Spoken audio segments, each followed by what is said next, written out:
तो नमस्कार साथियों, आपका स्वागत है हमारे चैनल पे। तो साथियों, आज से क्लास आपका शुरू हो गया है एसएससी जीडी एग्ज़ाम के लिए। तो साथियों, आपका एसएससी जीडी एग्ज़ाम जैसा कि 10 फरवरी को है, तो साथियों केवल 75 दिन बाकी है। तो साथियों, आज से हमने आपके लिए 75 दिन का टारगेट बनाया है। तो साथियों, उस 75 दिन का आज पहला प्रैक्टिस सेट होने वाला है। तो साथियों, आज का क्लास में पूरा जी जान लगाने वाला है। हर सवाल पे जी जान लगाएंगे, आपको भी लगाना होगा। तो साथियों, 75 दिन, हर दिन एक दिन नया होने वाला आपके लिए। हर क्लास महत्वपूर्ण होने वाला है। तो साथियों, एक सुबह में क्लास होगा, एक शाम में होगा। एक सुबह 8:30 बजे, शाम में 6:30 बजे। तो साथियों, इस क्लास में वही सवाल होंगे जो आपके एसएससी जीडी एग्ज़ाम में पूछ सकता है। सारे सवाल पिछले साल के जितने भी एग्ज़ाम है उसी के आधार पे सभी सारे एग्ज़ाम में जो क्वेश्चन आए हैं वही कराने वाले हैं। तो साथियों, इस क्लास का एक भी सवाल आप मत छोड़िए। आपको इस बार एसएससी जीडी तो निकालना ही पड़ेगा साथियों। केवल 75 दिन एसएससी जीडी में जीके जीएस का सवाल तो काफ़ी ईजी पूछता है, लेकिन थोड़ा ट्रिकी पूछता है। तो साथियों, हम वही सवाल करा रहे हैं जो आपके एसएससी जीडी एग्ज़ाम में पूछ लिया है। तो चलिए दोस्तों, बिना टाइम वेस्ट किए आज का प्रश्न पहला देखते हैं। पूरा जी जान लगाने वाले हैं साथियों, आपको भी जान लगाना पड़ेगा हर सवाल पे, आपको याद रखना होगा साथियों। तो चलिए दोस्तों, आज का प्रश्न पहला देखते हैं। प्रश्न पहला है, हर्षचरित किसके द्वारा लिखी गई थी? तो साथियों, हर्षचरित किसके द्वारा लिखे गए थे? तो बाणभट्ट के द्वारा लिखे गए थे। ऑप्शन भी क्या है? बिल्कुल राइट ऑप्शन हो जाएगा। तो प्रश्न नंबर दूसरे पढ़ते हैं। प्रश्न दूसरा दिया है, भारत में सर्वप्रथम स्वर्ण मुद्राएं किसने चलाई? तो साथियों, भारत में सर्वप्रथम स्वर्ण मुद्राएं किसने चलाई थी? तो इंडो बैक्टीरिया ने चलाई थी। ऑप्शन भी क्या है? बिल्कुल राइट ऑप्शन है। तो प्रश्न नंबर तीसरे पढ़ते हैं। प्रश्न तीसरा दिया, सिंधु सभ्यता का बंदरगाह कौन सा था?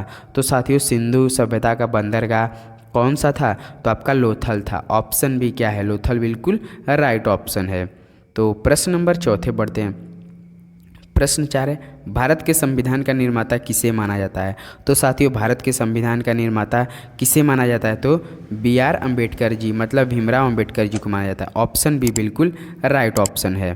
तो चलिए प्रश्न नंबर 5 देखते हैं। प्रश्न 5 दिया, पिट्स इंडिया एक्ट किस वर्ष पारित किया गया? तो साथियों, पिट्स इंडिया एक्ट किस वर्ष पारित किया गया? आपका 1784 में किया गया। ऑप्शन है बिल्कुल राइट ऑप्शन होने वाला है।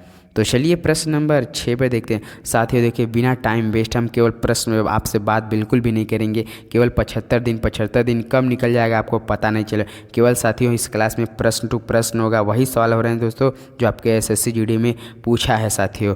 तो देखिए, प्रश्न नंबर 6 दिया है, भारत छोड़ो का नारा किसने दिया था? तो साथियों, भारत छोड़ो का नारा किसने दिया था? तो आपके यूसुफ मेहर अली ने दिया था। ऑप्शन सी बिल्कुल राइट ऑप्शन है। तो चलिए प्रश्न नंबर 7 पे बढ़ते हैं। प्रश्न 7 दिया, कौन सा भारतीय स्वतंत्रता भारत का पहला गवर्नर जनरल बना? तो साथियों, कौन सा भारतीय स्वतंत्र भारत का पहला गवर्नर जनरल बना? तो आपके सी राजगोपालाचारी बनाए थे। ऑप्शन सी क्या है? बिल्कुल राइट ऑप्शन है। तो चलिए प्रश्न नंबर 8 देखते हैं। प्रश्न 8 दिया, सुभाष चंद्र बोस ने सिंगापुर में दिल्ली चलो का नारा दिया। तो साथियों, सुभाष चंद्र बोस ने सिंगापुर में दिल्ली चलो का नारा कब दिया था?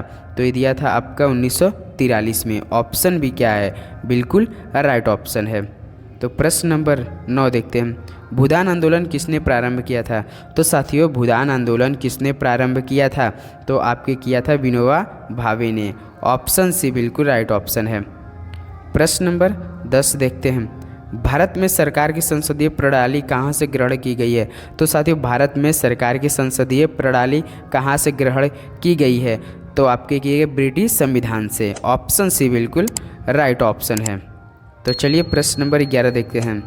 भारतीय संविधान के किस भाग में पंचायत से संबंधित उपबंधों का उल्लेख है? तो साथियों, भारतीय संविधान के किस भाग में पंचायत से संबंधित उपबंधों का उल्लेख है? तो आपके भाग 9 में है। ऑप्शन डी बिल्कुल राइट ऑप्शन है। तो प्रश्न नंबर 12 देखते हैं। प्रश्न 12 दिया, किस अनुच्छेद के अंतर्गत संसद संविधान में संशोधन कर सकती है? तो साथियों, किस अनुच्छेद के अंतर्गत संसद संविधान में संशोधन कर सकती है? तो आपके अनुच्छेद 368 में कर सकती है। ऑप्शन सी क्या है? बिल्कुल राइट ऑप्शन है। तो प्रश्न नंबर 13 देखते हैं। भारतीय संविधान के अंतर्गत मूल अधिकारों का संरक्षक कौन है? तो साथियों, भारतीय संविधान के अंतर्गत मूल अधिकारों का संरक्षक कौन है? तो आपके न्यायपालिका है। ऑप्शन सी बिल्कुल राइट ऑप्शन है। तो चलिए प्रश्न नंबर 14 देखते हैं। प्रश्न 14 दिया, भारत में रेलवे तंत्र कब स्थापित किया गया था? तो साथियों भारत में रेलवे तंत्र कब स्थापित किया गया था? तो आपके 1853 ईस्वी में किया गया था। ऑप्शन डी बिल्कुल राइट ऑप्शन है। तो चलिए प्रश्न नंबर 15 देखते हैं। प्रश्न 15 दिया, अर्थशास्त्र का नोबेल पुरस्कार किसने स्थापित किया था? तो साथियों अर्थशास्त्र का नोबेल पुरस्कार किसने स्थापित किया था? तो आपके स्वीडन का सेंट्रल बैंक ने स्थापित किया था। ऑप्शन भी क्या है? बिल्कुल राइट ऑप्शन है साथियों। तो चलिए प्रश्न नंबर 16 देखते हैं। प्रश्न 16 दिया, सौर प्रणाली की खोज किसने की थी? तो साथियों सौर प्रणाली की खोज किसने की थी? तो आपके कॉपरनिकस ने की थी। किसने दोस्तों? कॉपरनिकस ने। ऑप्शन सी बिल्कुल राइट ऑप्शन है। तो प्रश्न नंबर 17 देखते हैं, विश्व में सबसे लंबी पर्वत श्रेणी कौन सी है? तो साथियों विश्व में सबसे लंबी पर्वत श्रेणी कौन सी है? तो आपके एंडीज है। कौन है साथियों? एंडीज। ऑप्शन सी बिल्कुल राइट ऑप्शन है।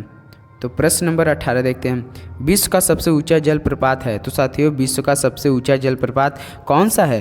तो आपके एंजील है। कौन है साथियों? एंजील। ऑप्शन सी बिल्कुल राइट ऑप्शन है। तो प्रश्न नंबर 19 देखते हैं। प्रश्न 19 दिया है, निम्नलिखित में से कौन विश्व का सबसे बड़ा मरुस्थल है?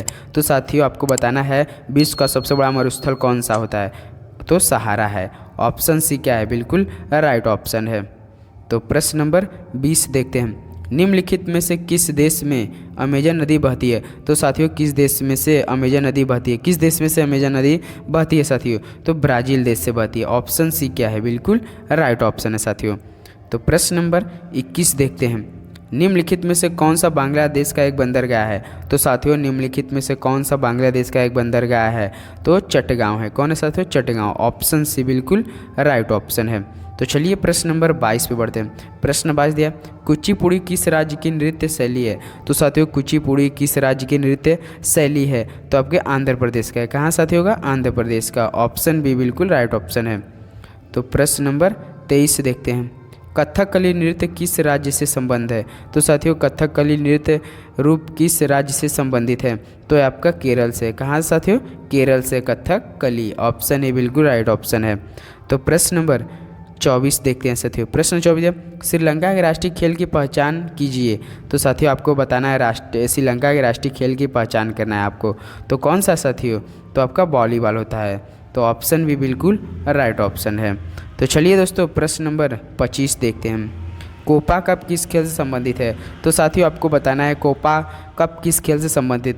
देख लीजिए साथियों, जो कोपा कप किस खेल से संबंधित, तो 5-6 सवाल आपको जो इंपॉर्टेंट वही हम कराएंगे और उसी में से 1 या 2 सवाल जरूर आने वाला है दोस्तों। ये तो खेल से संबंधित वाले 1-2 सवाल था, किस खेल से कप वाले संबंधित तो 1-2 सवाल जरूर आने वाला है साथियों आपको। तो जैसे इसमें पूछा है कोपा कप किस खेल से संबंधित है, तो ये आपके फुटबॉल से होता है साथियों। ऑप्शन ही बिल्कुल राइट ऑप्शन है। तो साथियों हमने आज के लिए बस इतना ही आपके लिए 1 से लेकर 25 तक सारे सवाल कराए हैं, जो कि अभी शुरुआत किए हैं। काफ़ी अच्छे लेवल का प्रश्न आने वाला है आपके सामने। तो साथियों हमारे चैनल पर जरूर बने रहेगा। आज के आलस का एक भी सवाल मत छोड़िए। हम धीरे धीरे हर रोज़ एक नए दिन पे बढ़ेंगे आपके साथ और काफ़ी अच्छे लेवल का सवाल कराने वाले हैं साथियों। तो आज के लिए बस इतना ही साथियों, मिलते हैं अगले वीडियो में। तब तक के लिए दोस्तों जय हिंद, जय भारत, धन्यवाद।